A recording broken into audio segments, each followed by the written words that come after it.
শুভ সকালের শুভেচ্ছা রইল সবাইকে। আজ তোমাদের সাথে শেয়ার করছি মান কচু দিয়ে কাতলা মাছের ঝোল। মান কচুটাকে ছিলে নিয়েছি, লম্বা লম্বা করে কেটে নিয়েছি, পরিষ্কার করে ধুয়ে নিয়েছি।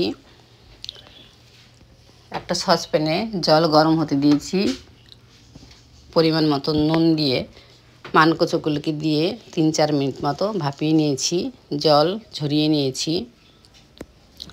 4 পিস কাতলা মাছ পরিষ্কার করে ধুয়ে নুন হলুদ মেখে নিয়েছি। এবারে কড়াতে পরিমাণ মতন সরষের তেল গরম করে নিয়েছি, মাছগুলোকে এক এক করে দিয়ে দিয়েছি। এক পিঠ ভাজা হলে উল্টে দিয়েছি, দিয়ে অপর পিঠও ভেজে নিয়েছি।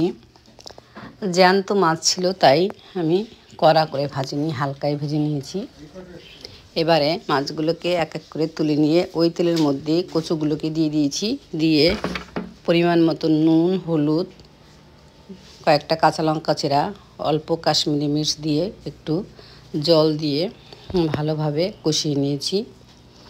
কষানো হয়ে এলে পরিমাণ মতন গরম জল দিয়ে দিয়েছি, দিয়ে ঢাকা দিয়ে রান্না করে নিয়েছি। কচুটা সেদ্ধ হয়ে এলে এরপরে আমি তরকারিটাকে নামিয়ে নিয়েছি।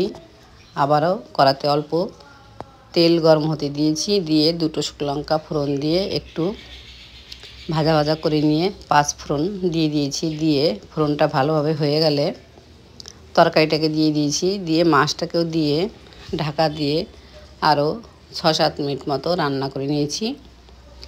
কচু আর মাছটা ভালোভাবে সিদ্ধ হয়ে গেলে এবারে 1 চামচ ভাজা জিরে গুঁড়ো দিয়ে নেড়ে চেড়ে নামিয়ে নিয়েছি।